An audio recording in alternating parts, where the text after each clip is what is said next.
a big difference compared to last year. So the car is definitely feeling more alive, and we're right up there at the front.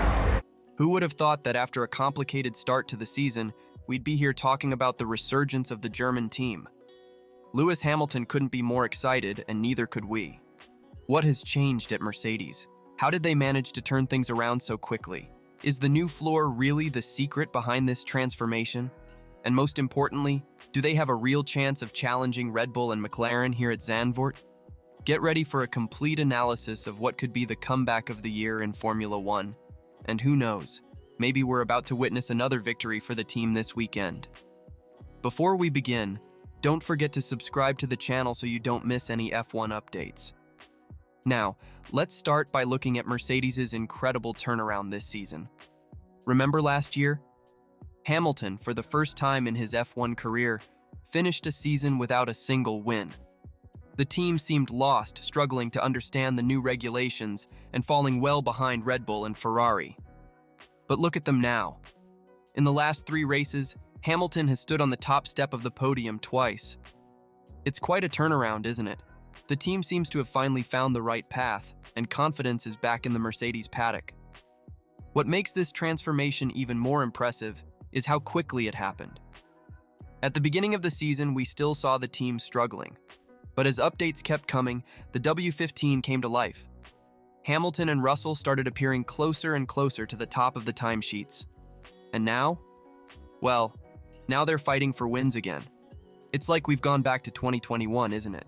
Mercedes once again is one of the dominant forces on the grid. But what exactly changed? What made the difference for this team? Well, the answer to Mercedes' rebirth is, literally, under the car. The team brought a new floor to Zandvoort, and it seems they finally hit the nail on the head. But wait, isn't this the same floor they tested and removed in Spa? Exactly. It's amazing how quickly things change, isn't it?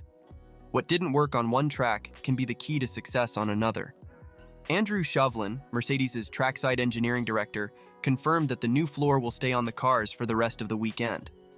That's a big vote of confidence from the team. But what does this new floor do exactly?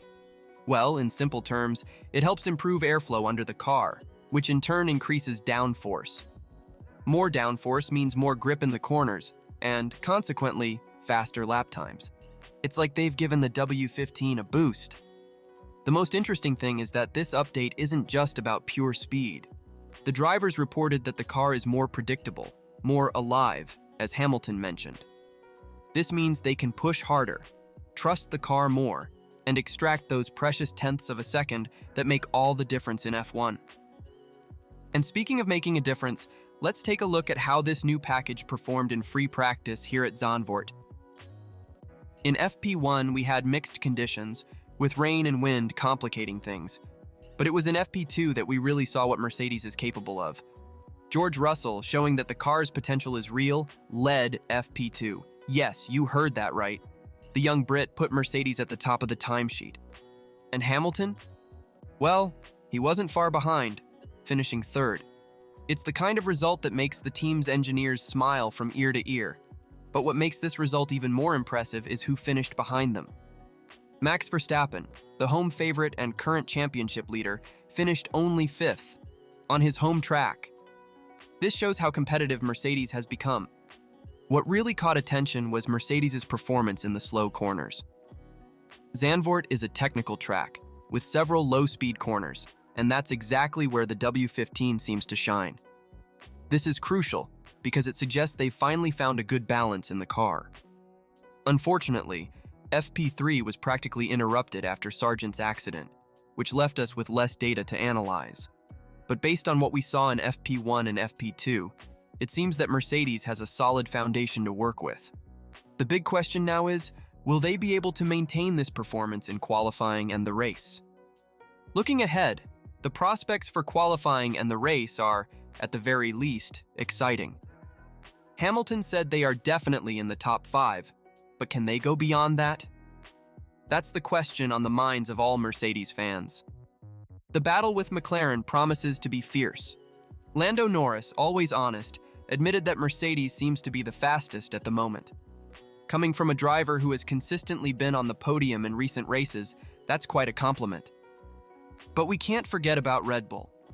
Yes, they seem to be a bit behind this weekend, but it would be a mistake to underestimate them. Max Verstappen, racing at home, will certainly give it his all. And Red Bull has an impressive track record of game-changing turnarounds from Friday to Saturday. What makes this dispute even more interesting is Zandvoort's unique layout. The banked corners, the short straights, all of this can play in Mercedes' favor if they really got the car set up right.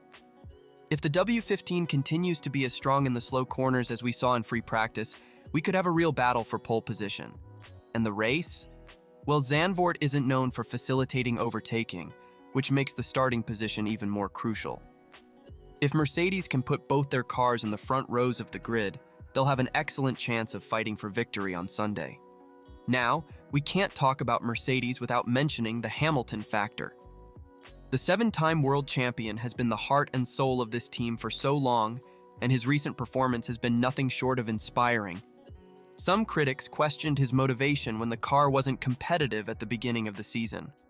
There were even those who suggested that Hamilton wasn't giving 100% when the car wasn't at the level he expected. But the Brit hit back at those criticisms forcefully both on and off the track. "I've been working hard all year," Hamilton said in a recent interview. "I've been giving it my all, and even then it hasn't been enough, so I've just been trying to work on that and improve. And the results are there to prove it." His 2 recent victories weren't luck or coincidence. They were the result of a driver who never gave up, who kept pushing and working with the team to improve the car. What makes this story even more fascinating is the context. With the move to Ferrari approaching in 2025, many expected Hamilton might take his foot off the gas this season. But it seems the opposite is happening. It's as if he wanted to leave one last indelible mark on Mercedes before departing. His synergy with the car seems to be improving with each race. "I'm feeling more and more comfortable with the car," Hamilton said. "And as the car progresses, I'm becoming more and more at one with it, and now the results are starting to show, which is a great feeling." This progression of Hamilton and Mercedes as a whole leads us to an exciting conclusion. Well, Formula One fans, it looks like we have a truly electrifying weekend ahead of us. Mercedes is back in the fight, and this time it seems to be for real. The car is responding well, the drivers are confident, and the team seems to have found that magic that led them to so many titles in the past. Will we see another silver podium? Or maybe even a victory? The bets are open, and honestly, anything seems possible at this point. What's certain is that Formula One at Zandvoort promises to be unmissable. Mercedes' comeback isn't just a story of engineering and car development, it's a story of perseverance, of a team that refused to accept defeat and kept fighting even when things looked bleak. It's a reminder of why we love this sport so much, because in the end, it's about overcoming and the relentless pursuit of excellence. And of course, if you like this video and want more F1 content, don't forget to subscribe to the channel and turn on notifications.